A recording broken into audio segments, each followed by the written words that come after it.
रात के बज रहे हैं 12 और अब जाके हम पहुंचे हैं कैंडी। हेलो एवरीवन, मैं हूं नेहा और आप देख रहे हैं ट्रैवल व्लॉग मेरी श्रीलंका सीरीज का। ये लीजिए, अब हो गई है सुबह। कैंडी में है आज हमारा पहला दिन और श्रीलंका में है आज हमारा छठा दिन। अभी तक हम गॉल, मेरिसा और एला कवर कर चुके हैं अपने ट्रिप में। नुवाराएलिया हम नहीं जा पाए क्योंकि साइक्लोन ने कर दिए हैं सारे रास्ते बंद, इसलिए बहुत कोशिश के बाद भी हम नुवाराएलिया नहीं जा पाए। इस पूरे इंस्टांस को मैंने अपने लास्ट व्लॉग में डिटेल में बताया है, आप चाहें तो मेरी श्रीलंका प्लेलिस्ट में जाकर देख सकते हैं। तो चलिए अब स्टार्ट करते हैं आज का दिन। आज कैंडी एक्सप्लोर करेंगे, कहाँ कहाँ जाएंगे वो सब आपके साथ टाइम टू टाइम शेयर करती रहूंगी। अभी तक गॉल, मेरिसा और एला तीनों जगह हमने स्कूटर रेंट पे ले लिया था, लेकिन कैंडी में हम जिनके यहाँ ठहरे हैं इनके पास ऑटोज अवेलेबल थे, तो इन्हीं से हमने एक ऑटो हायर कर लिया और ऑटो से ही अब हम पूरा कैंडी एक्सप्लोर करेंगे। अब इसके फेयर की अगर बात करें तो एक दिन के लिए हमने जो ऑटो हायर किया था उसके लिए हमें चार्ज किया गया 3500 लंकन रुपए, जिसे आप INR में कन्वर्ट करोगे तो लगभग 1050 रुपए बनेंगे। अगर ऑटो अवेलेबल नहीं होता तो शायद हम स्कूटर ही लेते, लेकिन ऑटो अवेलेबल था और ऑटो स्कूटी के कंपैरेटिवली कन्वीनियंट भी ज्यादा होता है क्योंकि यहाँ धूप भी बहुत तेज है, तो इसलिए हमने ऑटो को ही प्रेफरेंस दिया। अब हम जा रहे हैं हमारा फर्स्ट पॉइंट कवर करने कैंडी के अंदर। देखते हैं वो क्या है और कैसा दिखता है। हम लोग निकल तो पड़े ही थे, फिर याद आया कि अरे अभी तो कुछ खाया ही नहीं है और भूख भी लग गई है, तो सोचा सबसे पहले कर लिया जाए ब्रेकफास्ट और उसके बाद करेंगे एक्सप्लोर हमारा कैंडी। बस अपनी इच्छा जाहिर करने की देर थी और भैया हमें लेकर आ गए एक अच्छे से होटल में ब्रेकफास्ट करवाने के लिए, जिसका नाम है श्री रम्या होटल।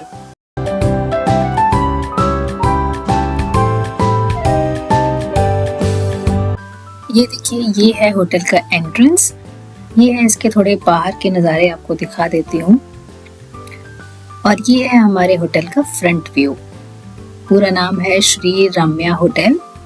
चलिए अब इसके अंदर चलते हैं और देखते हैं कैसा रहा एक्सपीरियंस। एंटर करते ही आपको सबसे पहले दिखाई दे जाएंगे ये कुछ रेडी टू ईट आइटम्स जो बना के इन्होंने अपने काउंटर पे सजा के रखे हुए हैं। आप बस उन्हें ऑर्डर करिए और खा लीजिए।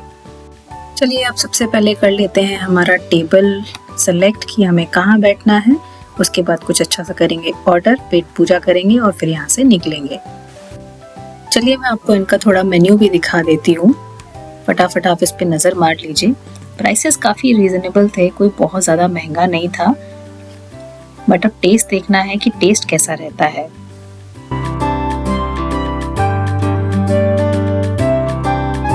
अभिनव ने ये एक ड्रिंक ऑर्डर की थी जिसका नाम था वुड एप्पल जूस। वैसे भी he likes to try new and local stuffs generally, तो बस मंगवा तो लिया, मगर जब इसे ट्राई किया ना, ये इतनी बुरी ड्रिंक थी, इतनी ज्यादा गंदे टेस्ट वाली थी कि आप खुद ही देख लीजिए। अभी आप कृष्णा का रिएक्शन देखिएगा, कितने एक्साइटमेंट से पी रहा है।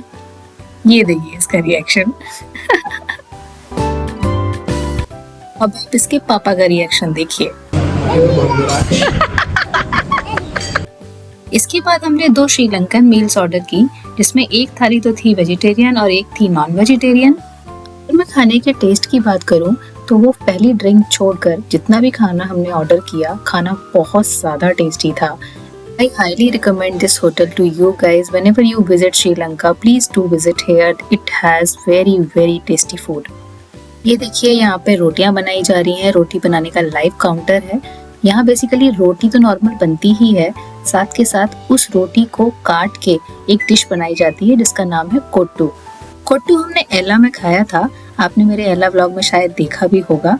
बेसिकली रोटी के बारीक टुकड़े किए जाते हैं और उसके बाद उसे चिकन करी में, अगर आप वेज खाते हैं तो वेज करी में या फिर एग्स की करी में अच्छे से मिलाकर बनाया जाता है।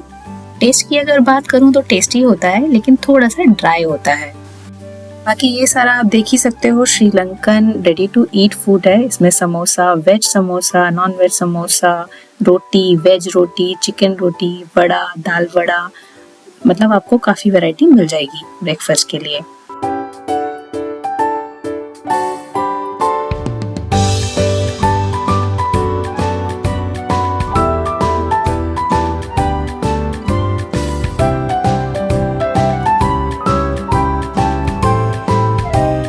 ओवरऑल होटल काफी साफ सुथरा भी है और प्राइसेस मैंने आपको बता ही दिए, रीजनेबल है और खाना भी बहुत टेस्टी है। तो आप आराम से यहाँ पे निश्चिंत होकर आइए क्योंकि आपको यहाँ काफी अच्छा खाना मिलेगा। तो पेट पूजा अब हमारी हो चुकी है, अब चलते हैं फटाफट एक्सप्लोर करते हैं हमारा फर्स्ट पॉइंट कैंडी का।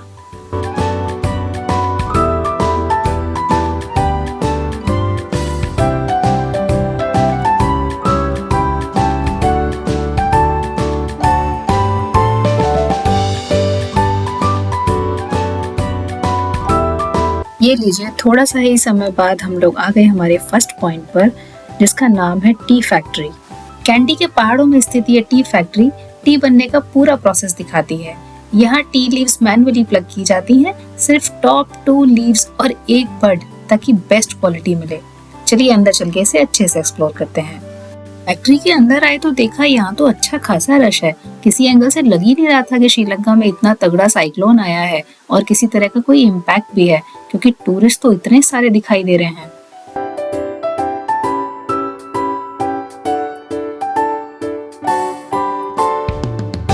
थोड़ी देर तक तो कुछ समझ नहीं आया, लेकिन थोड़ी ही देर में उन्होंने हर टूरिस्ट ग्रुप के साथ एक गाइड अलाइन कर दिया। ये थी हमारी गाइड, जो हमें अच्छे से डिटेल में सब कुछ बता रही थी और सारे एरियाज को एक्सप्लोर करने में हेल्प कर रही थी। ये देखिए, अब हम आ गए हैं फर्स्ट फ्लोर पे, और ये चारों ओर जो आप देख रहे हो ना, ये सिर्फ चाय ही है, बहुत सारी चाय। अब इन गाइड ने तो हमें floor by floor, section by section सब कुछ डिटेल में बताया। Different kind of tea plant, and we have produced so many varieties of tea, mainly black tea, green tea, golden tea and silver teas. Black tea and green tea we are producing from same tea plant, but it has 2 different process. Main difference is black tea with fermentation, green tea without fermentation. And these two, मैं आपको ये पूरा process नहीं बताऊंगी, आप bore हो जाएंगे, तो मैं आपको थोड़ा सा सम अप करके बता देती हूँ। यहाँ पर टी लीव्स को मैन्युअली प्लग करके लाया जाता है, इनके जो टी प्लांटेशन के फार्म्स हैं वहां से। उसके बाद फैक्ट्री के अंदर लीव्स मल्टीपल स्टेजेस से गुजरती हैं, जैसे विदरिंग, रोलिंग, ऑक्सीडेशन और ड्राइंग। हर स्टेप टेस्ट और अरोमा को डिफाइन करता है। ऑक्सीडेशन के लेवल से डिसाइड होता है कि टी लाइट होगी या स्ट्रॉन्ग। प्रोसेसिंग के बाद टी को लीफ साइज और क्वालिटी के बेसिस पर ग्रेड किया जाता है। श्रीलंका, जिसे पहले सिलोन कहा जाता था, वर्ल्ड के लार्जेस्ट टी एक्सपोर्टर्स में से एक है, और यहाँ की टी अपने रिच फ्लेवर के लिए फेमस है। ये विजिट सिर्फ एक टूर नहीं, बल्कि हर कप के पीछे की क्राफ्टमैनशिप को समझने का एक एक्सपीरियंस भी है। अभी हम जा रहे हैं ड्रायर रूम में, जहाँ लीव्स को हाई टेम्परेचर पर ड्राई किया जाता है, और यही वो स्टेप है जहाँ फ्लेवर लॉक होता है और शेल्फ लाइफ बढ़ जाती है। ये जो आप ये येलो कलर के बड़े बड़े कंटेनर्स देख रहे हैं, इसमें ड्राइड लीव्स ही हैं।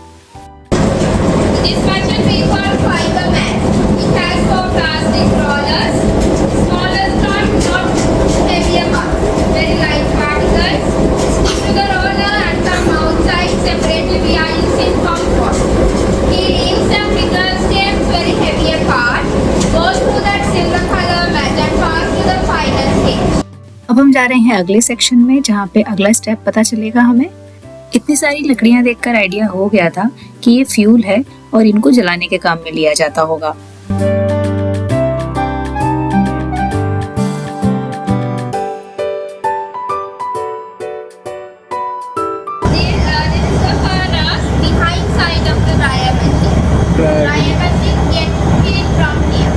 बेसिकली ड्राइंग मशीन को चाय पत्ती को सुखाना होता है। उसको सुखाने के लिए उसे हाई टेम्परेचर चाहिए। हाई टेम्परेचर का सोर्स यही है, मतलब यहीं पे आग जलाई जाती है। अब चलते हैं नेक्स्ट सेक्शन में, जहाँ पता चलेगा हमारा अगला स्टेप क्या होगा।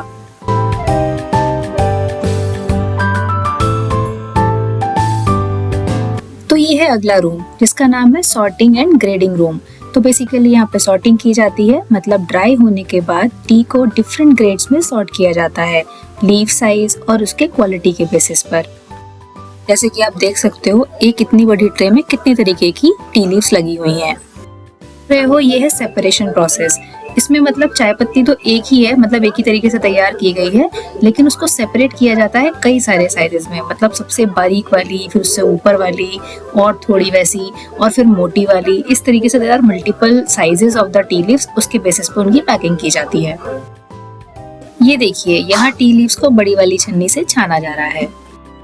प्रोसेस जो है सॉर्टिंग और ग्रेडिंग का, ये काफी लंबा प्रोसेस है। इस प्रोसेस के लिए मतलब इस पर्टिकुलर स्टेप के लिए लगभग 3 अलग अलग सेक्शंस बनाए गए हैं और काफी हैवी मशीन्स का यूज किया गया है। कुल मिला के यहाँ हमने 40 से 50 मिनट बिताए, जहाँ हमें डिटेल में बताया गया कि टी फैक्ट्री में काम कैसे होता है। स्टेप बाय स्टेप सब कुछ बताया गया, starting from plucking, then withering, then rolling, then oxidation, fermentation, drying और उसके बाद सॉर्टिंग एंड ग्रेडिंग। सारे स्टेप्स को बहुत अच्छे से डिटेल में बताया गया और किस तरीके से चाय पूरी तरीके से रेडी होकर तैयार होती है वो भी दिखाया गया। उसके बाद हमें ले जाया गया सबसे ऊपर वाले फ्लोर में, जहाँ पर अब हमें चाय टेस्ट करनी थी। तो सबको बिठाकर प्रॉपर्ली चाय सर्व की जा रही थी और टेस्ट अगर आपको पसंद आए तो आप जाके चाय वगैरह खरीद सकते हैं। चाय के साथ जैगरी भी सर्व की जाती है, आप चाहें तो उसे भी ले सकते हैं। तो ये जो आप देख रहे हैं ये है इनका मेन कस्टमर काउंटर। यहाँ पे शेल्फ में आप देख सकते हो कई तरीके की चाय रखी हुई है। बस यहीं पे वो अपने प्रोडक्ट्स वगैरह आपको दिखाते हैं। कुछ के सैंपल को आपको ऑलरेडी पिला चुके हैं। आपको अगर किसी का टेस्ट पसंद आता है तो वो आप यहाँ से खरीद सकते हैं।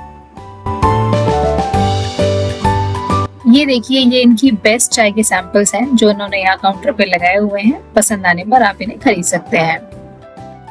चाय वाय पी के हमने यहाँ से निकलने का मन बना लिया, क्योंकि शॉपिंग वगैरह हमें यहाँ पे करनी नहीं थी। ऑलरेडी हमारे घर में चाय का अच्छा खासा स्टॉक था। जैसे कि मैंने पहले भी बताया, टी फैक्ट्री पहाड़ के ऊपर है। ये देखिए, खिड़की खोलने के बाद इसका नजारा बाहर से कितना खूबसूरत दिखता है। अच्छा, ये फैक्ट्री तो डेली ओपन रहती है सुबह 8:30 से 5 बजे तक, लेकिन आप देख सकते हो आज कितना रश है। इसलिए मैं रिकमेंड करूंगी आपकी या तो बिल्कुल अर्ली मॉर्निंग ओपन होते ही आप चले जाएं, या फिर आप यहाँ पे बिल्कुल शाम को खत्म होते टाइम आए। एंट्री फी यहाँ पे कुछ भी नहीं है, आप फ्री में एंटर कर सकते हैं। टी फैक्ट्री हमने कवर कर ली है। ये था हमारा पहला पॉइंट कैंडी में। अब हम जा रहे हैं अपने अगले पॉइंट की तरफ।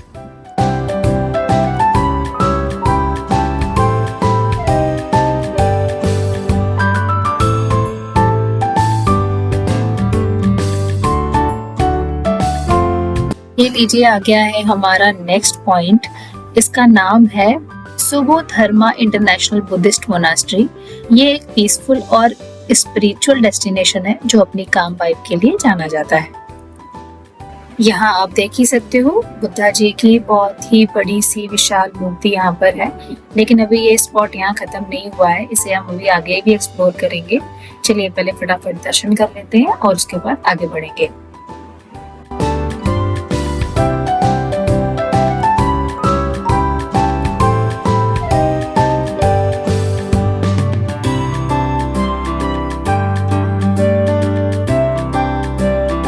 चलिए अब बढ़ते हैं आगे। ये देखिए, बिल्कुल बगल में ही एक पैसेज जा रहा है जो हमें मेन मोनास्ट्री से कनेक्ट करेगा।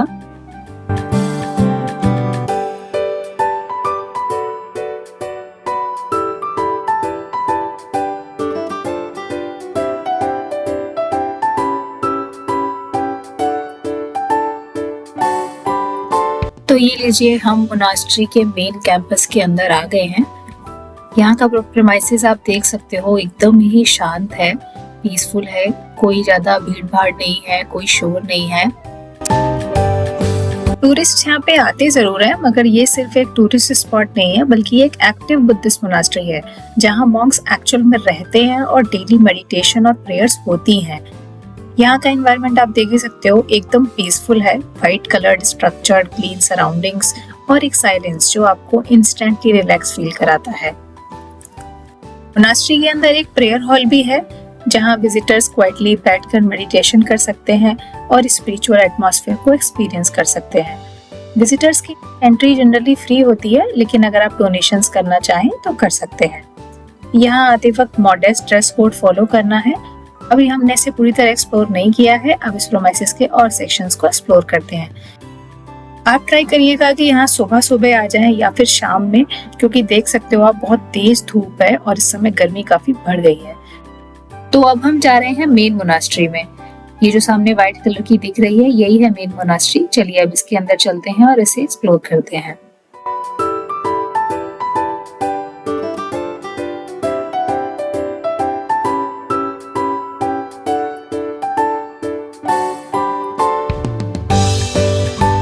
ये देखिए, मोनास्ट्री कितनी खूबसूरत है, एकदम साफ सुथरी और कितने अच्छे से इसे सजाया गया है।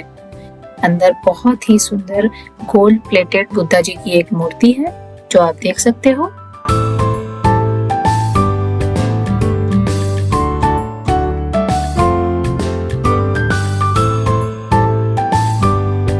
तो अब हम आ गए हैं मेन मोनास्ट्री से बाहर। ये देखिए, यहाँ से व्यू देखने को मिलता है, यहाँ की जो बैल्कनी है वहां से। ये देखिए, कैंडी के खूबसूरत नज़ारे आपको यहाँ से देखने को मिल जाएंगे।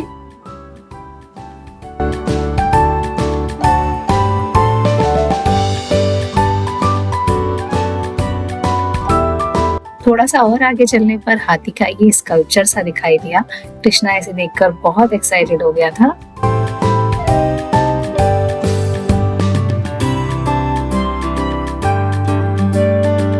तो बस इसी तरह से हमने एक्सप्लोर कर ली सुबोधर्मा बुद्धिस्ट मोनास्ट्री।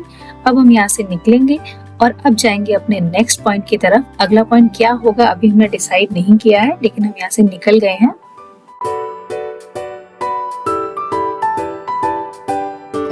ओके, तो हम आ गए हैं हमारे नेक्स्ट पॉइंट पर, जो कि है कैंडी का बोटैनिकल गार्डन। मगर इसे मैं कवर करूंगी अपने नेक्स्ट व्लॉग में। इस व्लॉग में हम 2 ही पॉइंट्स कवर कर पाए। पहला था टी फैक्ट्री और दूसरा था सुबोधर्मा बुद्धिस्ट मोनास्ट्री। आपको मेरा ये व्लॉग कैसा लगा कमेंट करके जरूर बताइएगा। मैं आपसे मिलती हूँ नेक्स्ट वीडियो में। कैंडी के और बाकी के टूरिस्ट स्पॉट्स दिखाऊंगी आपको अच्छे से डिटेल में। तब तक आप बने रहिए मेरे साथ। मैं मिलती हूँ आपसे नेक्स्ट व्लॉग में। Happy travelling.